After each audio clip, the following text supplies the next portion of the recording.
বর্ষাকালের ঝিরিঝিরি বৃষ্টি পড়ে চলেছে। আয়ান যাচ্ছে তার মাসির বাড়ি বেড়াতে। তার মাসির বাড়ি পটলডাঙা। তার বাড়ি থেকে বেশি দূর নয়, ওই 4-5 কিলোমিটারের রাস্তা। সে আপন মনে টিপটিপ বৃষ্টির সঙ্গে ভিজে ভিজে সাইকেল চালিয়ে চলেছে।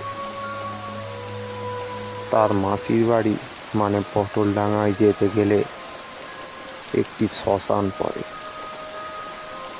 শ্মশানটার অনেক দুর্নাম সে শুনেছে, তাও সে আজকালের সাহসী ছেলে বলে কথা, ভয় ডর তার মনের ভেতর নেই। সে এগিয়ে চলেছে। তার মাসি তাকে অনেক দিন ধরে ডাকছে তাদের বাড়ি, কিন্তু আয়ানের সময় হয়ে ওঠে না। কাজের ব্যস্ততার মধ্যে দিয়ে জীবন কাটছিল। এমন সময় বৃষ্টির বেগ বেড়ে যায়। আয়ানের মনে হয় তার একটা ছাউনির নিচেই দাঁড়ানো দরকার, না হলে সে একেবারে ভিজে চপচপে হয়ে যাবে। এমন সময় শ্মশানের ওপর দিয়ে যখন যাচ্ছিল, দূরে একটি চা দোকান দেখতে পেল। সে আগাগোড়া কিছু না ভেবে সে 1 পা 2 পা করে চা দোকানটির দিকে এগিয়ে গেল।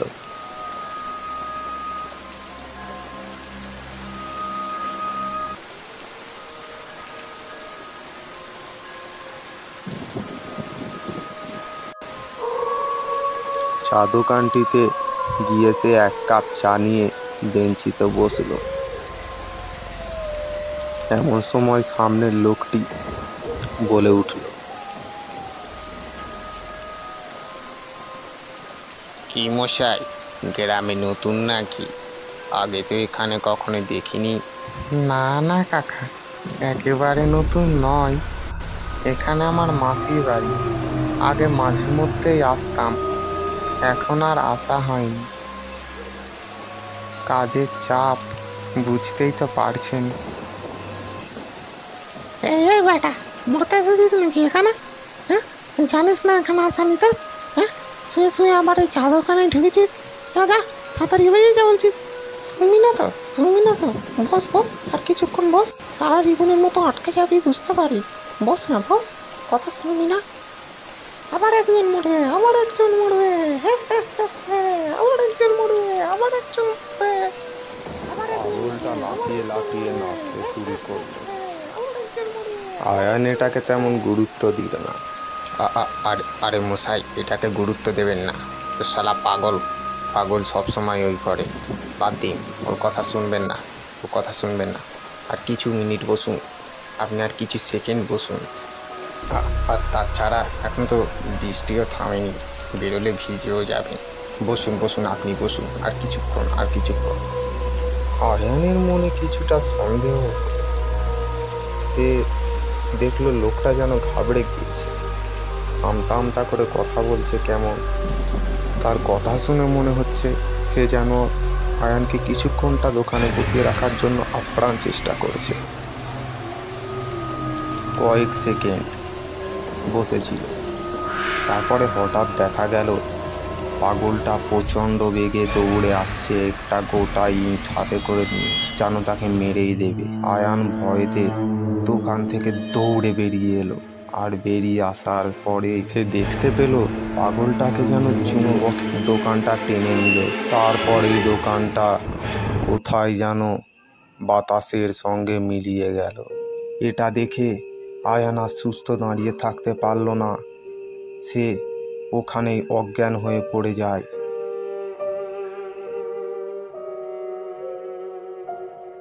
তারপরে আর তার কিছুই মনে নেই। সকালে তার যখন জ্ঞান ফেরে, সে দেখল সে তার মাসির বাড়ির বিছানায় শুয়ে আছে, আর তার মাসি তার পায়ের কাছে বসে আছে। মাসি, আমি এখানে কি করে এলাম? হ্যাঁ, কালকে আমি তোর তারে অপেক্ষা করছিলাম রাতে বসে বসে, তারপরে অনেক রাত হয়ে যাওয়ায় দেখি তুই আসিসনি। তখন আমি পাড়ার 5-6টা লোককে পাঠাই, তারা তোকে ওই শ্মশানের কাছে অজ্ঞান অবস্থায় পড়ে থাকতে দেখেছে।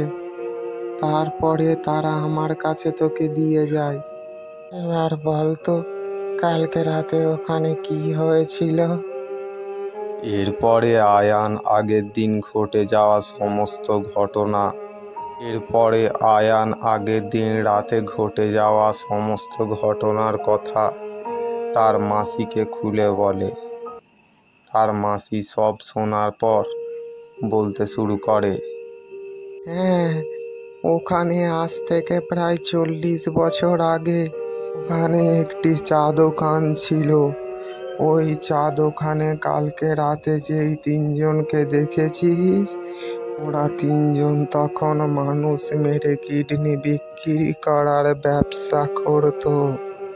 গ্রামের লোক যেই দিন জানতে পারে সব ওদের কর্মকাণ্ডর কথা, সেই দিনেই গ্রামের লোক ওদের 3জনকে বেঁধে ওই চা দোকানে আগুন লাগিয়ে দেয়।